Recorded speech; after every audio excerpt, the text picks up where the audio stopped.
291টা আসনে তৃণমূল কংগ্রেস তাদের প্রার্থী ঘোষণা করেছে এবং এই প্রার্থী তালিকায় সব থেকে ইন্টারেস্টিং নাম হচ্ছে কুণাল ঘোষের এবং বেলেঘাটা থেকে দাঁড়িয়েছেন তিনি সরাসরি আমাদের সঙ্গে রয়েছেন। প্রথমেই বলবো যে যেরকম সারা বছর চালিয়ে খেলা হয় সেরকমই কি চালিয়ে খেলা হবে?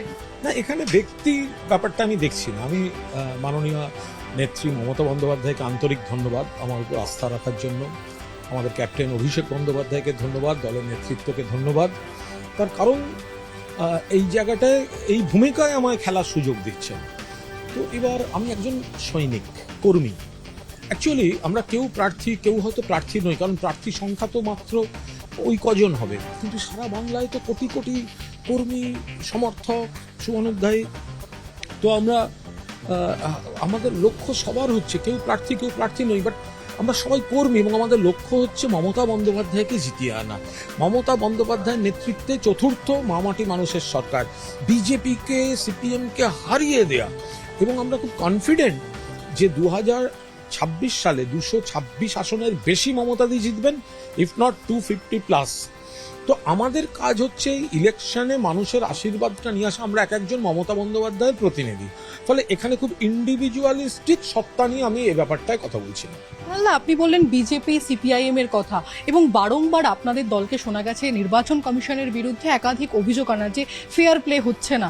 এখানে কি এই যে আপনার লড়াই, সেখানে নির্বাচন কমিশনও একটা ফ্যাক্টর হয়ে দাঁড়াবে? নির্বাচন কমিশনকে দিয়ে তো বিজেপি নানা রকম কুকীর্তি করাচ্ছে, কিন্তু আমাদের ভরসা হচ্ছে মমতা বন্দ্যোপাধ্যায়ের উন্নয়নের রাজনীতি, শান্তি, সম্প্রীতি, ঐক্য, সংহতি, আর মানুষের ভরসা মমতা বন্দ্যোপাধ্যায়ের প্রতি।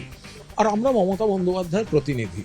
তো ফলে যতই করো হামলা, জিতবে আবার মমতা ব্যানার্জির বাংলা। আপনি যেই আসন থেকে দাঁড়াচ্ছেন, পরেশ পাল সেখানে ছিলেন এবং তিনি অসুস্থ। অভিভাবক হিসেবে কি তার গাইডেন্স? দীর্ঘদিনের দাদা আমার, পরেশদাকে আমি ভালোবাসি, পরেশদা আমায় ভালোবাসেন। ফলে আমার ওইখানে 8টা ওয়ার্ড আছে, 8 জন দক্ষ কাউন্সিলর আছেন, মাথার উপর পরেশদা আছেন, আরো সিনিয়র নেতারা আছেন, তারাই আমায় গাইড করবেন। মাথার উপর মমতাদি আর এখানে পরেশদা আর 8 জন দক্ষ কাউন্সিলর। আমি আর মানুষ আমাকে চেনেন, আমার হোম কনস্টিটিউয়েন্সি ছোটবেলা থেকে চেনেন, 10 রকম কাজ করে বেড়াই। মানুষ যে কোনো বিপদে আপদে এমনিতেই আসেন এবং তারা জানেন কুণাল ঘোষ লড়াকু এবং মানুষের পাশে থাকেন। কাউন্সিলররা ইতিমধ্যে আপনার সঙ্গে দেখা করতে আসছেন।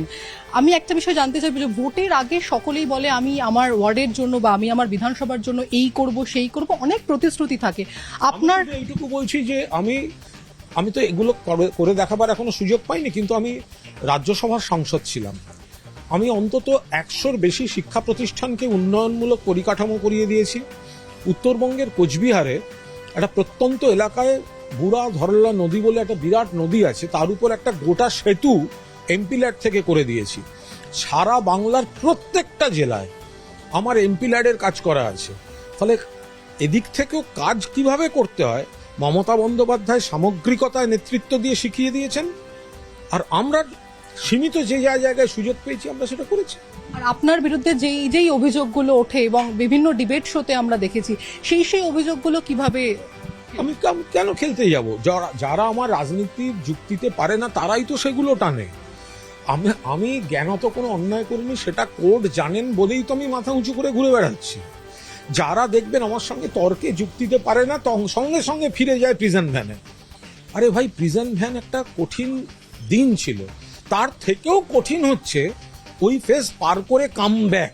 আরে কামব্যাকটা তো দেখে শেখ, মানে এভাবেও ফিরে আসা যায়। আর একটা বিষয় বলতে চাই, যেটা আপনি সবচেয়ে ধন্যবাদ, মানে এই মুহূর্তে দাঁড়িয়ে প্রথম ধন্যবাদ কাকে জানান? মমতা বন্দ্যোপাধ্যায়কে, আমার নেত্রী, দীর্ঘদিনের, যিনি আমাকে অনেক কৈশোর থেকে চেনেন।